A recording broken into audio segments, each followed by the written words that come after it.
So for today, we want to talk about building a serverless streaming pipeline on Google Cloud for live data analysis. There are various serverless applications on Google Cloud. So when we talk about serverless means you don't get to worry with the underlying server. It does not mean that you don't use a server, but it means you don't get to worry about the underlying server. And typically with serverless applications, it takes a while to load because when you spin them up once, then you are fine. Like it is not something that when you need it today, you turn it on. When you need it tomorrow, you turn it on. So when you just spin it up the first time, then you're fine. And this is supposed to be a workshop. I hope we can still do the workshop. So what we are supposed to build is so there's a GitHub repo, and it contains code to instructions whereby we are going to be using Y Finance, that is Yahoo Finance.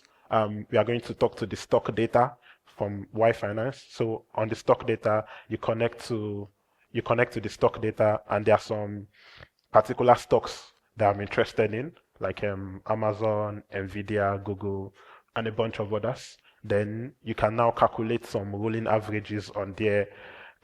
For some of us who are interested in knowing when to buy, you can know when to buy. For some of us who are interested in knowing when to sell, you can also know when to sell. But the interesting thing about this is that so because the US stock market, I think their timeline is different from ours.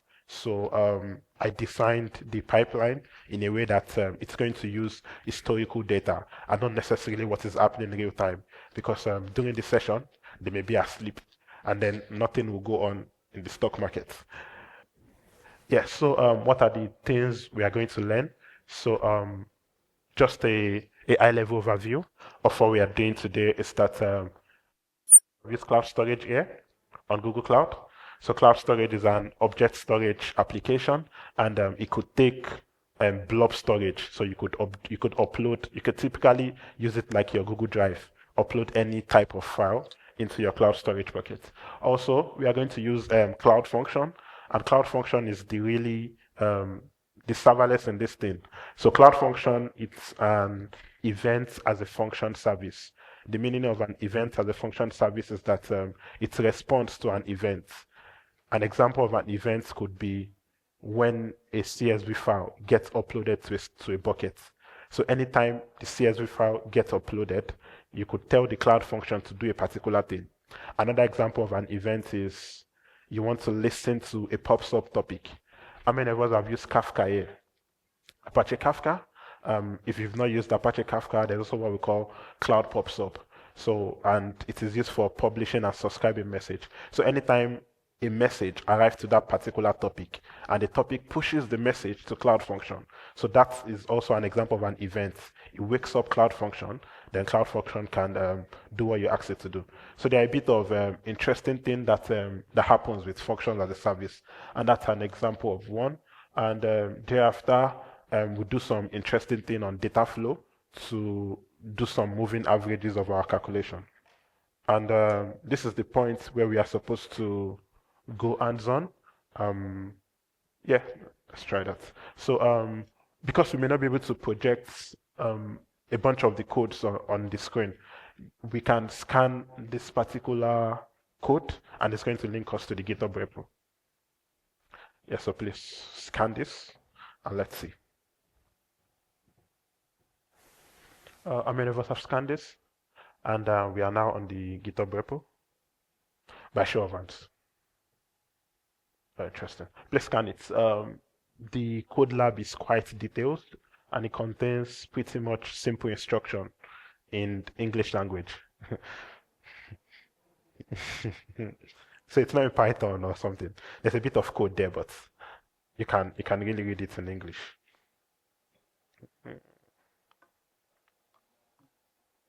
Yes, so are we there? Yes, so I'll do a walkthrough of the code, and I hope you can follow me. Sadly, we may not be able to show. Yeah, so if you can show the what's it called? If you can show what happens when you scan this code, would be nice. So if you click on this particular link on your laptop, and if you can show the GitHub repo so that everyone can see. So I'm just going to walk over it. we are in the fintech architecture now. So the workflow is we have a cloud scheduler, and what a cloud scheduler does is that it's like a cron job. How many of us have used cron here? If you are a data engineer, you probably have used cron. So you set a particular schedule for your pipeline to run. So this pipeline is supposed to run every 5 minutes, and Cloud Scheduler runs it automatically. So after that, we have the ingest function. So the ingest function is where the code that goes to Y Finance. Then when it gets to Y Finance, it talks to Y Finance. He extracts the data for the stock, and after he extracts it, he now pushes it to a PubSub topic. So on the PubSub topic, we have a lot of things going on there. Then from PubSub, the data goes into data flow. Data flow is sort of a managed deployment of Apache Hadoop. How many of us have used Apache Hadoop here? It's a bit old, but who have used Hadoop? Or who have heard of Hadoop before? Apache Hadoop. Yeah, a few people. So data flow, it's a managed deployment of Apache Hadoop, and we use it to sort of process data in real time. Then, so it is the data flow platform that does the calculation of the 1 minute aggregation, 5 minute aggregation, moving averages. Everything are done on data flow. And after that, we now push our data into BigQuery. So BigQuery, it's a data warehouse. For those of us who watch YouTube and probably don't have money to subscribe to YouTube Premium, we used to hear company of all sizes uses BigQuery. So this is the BigQuery they're talking about here. So BigQuery is a data warehouse that all the data, we write them into our BigQuery platform, and from there you could connect your BigQuery data set to Looker Studio. You know, Looker Studio is native on Google Cloud. You connect it to Looker Studio, and you could also have your data and probably maybe connect it to an external source like Tableau or Power BI. Yeah, so that's a high-level overview of what we are going to do. So please, to follow along, you sort of have to be checking what's it called? You have to check the GitHub account so that you can see it. So at this point, we are configuring our region. So how many of us have used Cloud Shell before? Cloud Shell on GCP. So on Cloud Shell on GCP, you configure your project, you configure your default region. After configuring your default region, all these are useful because you want to know where you store your data. So you typically store your data in the closest place to your audience. So if your audience are in Nigeria, you want to use maybe the region in Johannesburg. If your audience are in Europe, you could use Europe West 1, Europe West 2, depending on where your audience are. So you typically use a place close to your region. So these are the things we do at this step. And yeah, so that's about that. Then you enable the necessary APIs that you are going to use for your function. So some of the services we are using cloud storage. So you have to enable your cloud storage API. We are also using BigQuery. You have to enable your BigQuery API. We are using Cloud Function, like I mentioned before. We also use Cloud Build. So Cloud Build, it's used for CI/CD, continuous integration and continuous development. So on your Cloud Build, you could configure your YAML file that's going to help you to run your pipeline. We also have logins, so to see the logs that are going on your application. We have PubSub. PubSub is a managed deployment of Apache Kafka, for those of us who are familiar with the Apache ecosystem.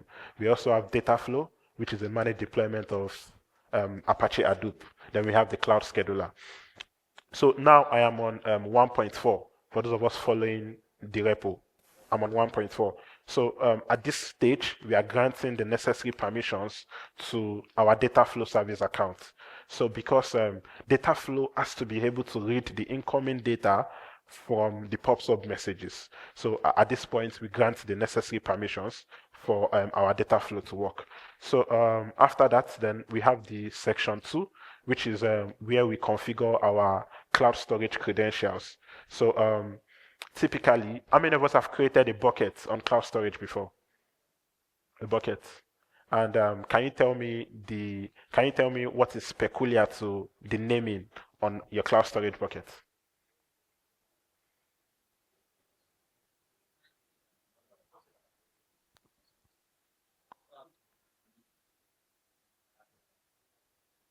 All right. Yeah, thank you. Thank you very much. So, the peculiar thing with cloud storage naming is that it has to be unique and it has to be globally unique. So if I have a bucket named DevFest Lagos, then nobody in the world can create another bucket called DevFest Lagos, but someone else can create DevFest Lagos 1 to 3. So it has to be globally unique. So when you're trying to create a bucket, if you enter an error, then someone probably has that name before. Then you have to change the naming. So and here, so the logic I'm using is that because the project ID on GCP is typically unique. So I have the name of the bucket, which is maybe stock ingest data. Then I append the project ID at the back. So that just automatically make the bucket name unique. So going to 2.3, and this is where we create our PubSub subscription topic. So PubSub, it's a service that works as a publisher and subscriber, just the way Apache Kafka work, or some of us who have used Confluent before.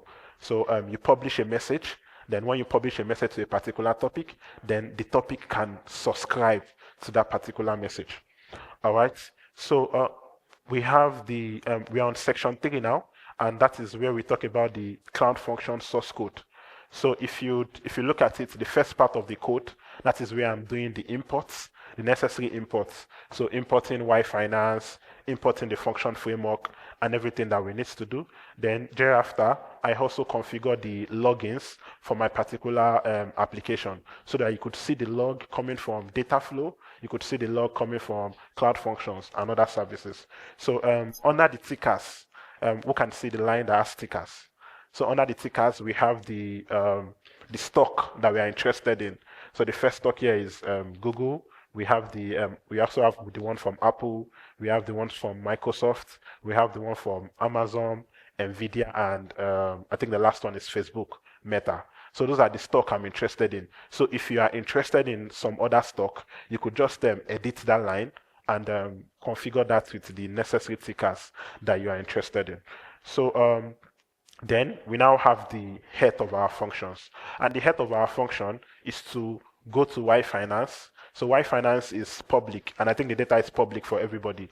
For some of us who do some EDA, exploratory data analysis, we use Y-Finance. So you could get a bunch of data from Y-Finance. You could get from Kaggle also. But I'm using Y-Finance here, and that is where you get the information. I think what happens is that the market trends from the US stock market, Y-Finance sort of stream it live through their API. So if you want to see what's happening, you could just tap into their API and get those particular data. So that is what we were doing at this particular stage. And that's really what happens for the cloud function layer. So it gets the data from Y-Finance, then it pushes it to our cloud, our PubSub topic. So deploying a cloud function. So everything that you're doing here, you could do it on your command line, on your Cloud Shell. So when you click on the Cloud Shell and just paste in all this code, you typically see how it works.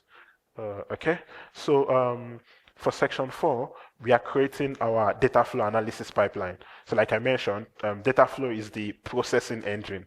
It's the one that helps us calculate the moving averages, what is the latest price, what is the highest price, in previous 5 minutes, what is the simple moving averages. So typically anything you want to, any metrics you think would influence your decision in stock, you could configure that in your data flow pipeline.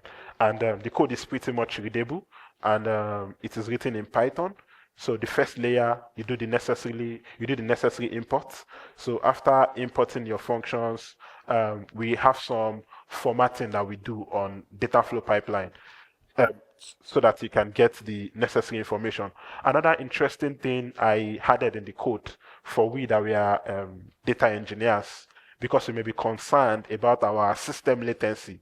You want to know how fast your pipeline is to real-time analysis, or you want to know how soon the data is getting to the destination from various sources. So I added a system latency code for you to know how many milliseconds it takes your data to move from Y-Finance to your BigQuery data warehouse.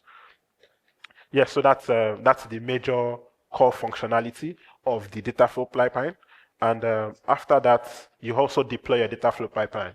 So I am currently on section 4.2. So to deploy your data flow pipeline, we have the code in there. And like I said with serverless, it takes a bit of time to get it deployed. But when you deploy it, it is up and running. So you could have a streaming pipeline that could be running for more than a year, and it keeps going, though your bill rack up very fast, but it keeps running. And you could also run a batch pipeline. So batch pipeline are for sort of, you want to run something today, you want to run it tomorrow. Streaming is anytime data comes in, it just persists it to your destination. So depending on your use case, you choose the particular application that you want. If you want something real time, you choose streaming. If you want something in batches, then you choose your batch pipeline. So section 5, this is where we do the cloud scheduler. And if you take a look at the code, you could see some star in there. So it is telling us that our cloud scheduler run every minute. So depending on the functionality you want to set for your cloud scheduler, you could change it in the cloud run format. How many of us know how to read cron? You know how to read cron scheduling. So if you are unsure of what a cron scheduling means, you can go to crontab.google. So on crontab.google, if you paste any cron mechanism there, it's going to translate it for you. It could tell you that this means run 5 minutes every day. This means run at 9:05 a.m. So the crontab.google will tell you how to interpret your cron schedules. So, and the last part, and I think this part would be more interesting to what's it called, our data analyst in the room, because it is pure SQL. We've been talking about a bit of Python at the end. So if you are a data analyst, you could scroll down to section 6, where we have the SQL command that you can run. So I did a bit of different SQL commands that we could run to wrangle our data or to have various insights from our data. The first one is if you want to get a real-time dashboard view, we have the data there. If you want to do what we call trend analysis, you want to know when to buy, you want to know when to sell. There's also a SQL code there that after you've generated your data into BigQuery, when you run those commands, you typically see some pointers that influence you if you want to buy at that particular point or if you want to sell. So the next one is also what we call whale watching. So for those of us who are not familiar with stock, like me too, I'm also not so familiar with stock. But whale watching means when there's a spike, you want to see if this spike is influenced by maybe the big spenders or the big buyers. You know, someone could just purchase maybe 1 million in stock or 1 billion in stocks, and something goes up, and it's just one person. So whale watching will help you know that, oh, this particular spike or this particular volatility is influenced by a whale, and not just that people are really, really interested in that stock. So that's also help you get that.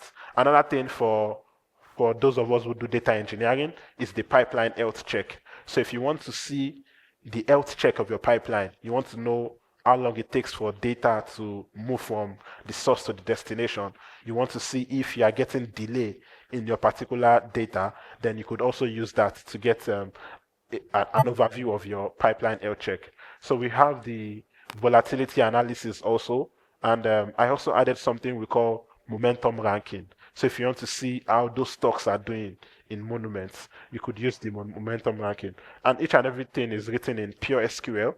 You just have to paste it in your SQL editor, like BigQuery or like PostgreSDB or Snowflakes, anyone you use, depending on your organization, you could do that. And this is pretty much so. Like basically, the workshop is just to make us know what is possible with GCP. So you could design a workshop that, let's say, you have a CSV that contains product keyword and product name.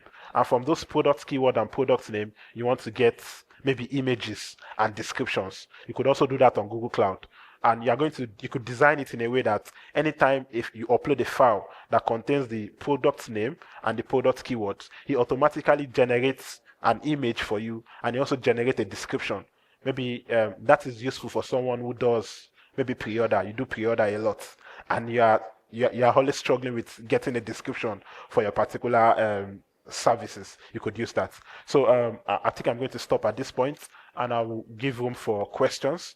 So if we have any questions. Hello, good afternoon. Yeah, hello. So I would like to know, is there any chance or possibility we can visualize this pipeline with Power BI or Tableau? Yes, like I mentioned, when your data is in your data warehouse, you could because you could visualize the Power BI and Tableau using the external connectors. You could connect your Tableau to BigQuery, and from BigQuery you have you'll be able to see all your data sets in BigQuery, and you also be able to see all the tables in those data sets, and from there you could visualize. Another way you could visualize is you could download it and maybe do a manual upload, but using external connector works. So BigQuery can connect with pretty much any external connector for visualization. And you could also use Looker, which is Google in-house visualization application. If you try this workshop at home, I think you should send me a message on Twitter and tell me what you like about it. And I hope when you get home, you could also run those commands in your own command line and see the interesting thing it does.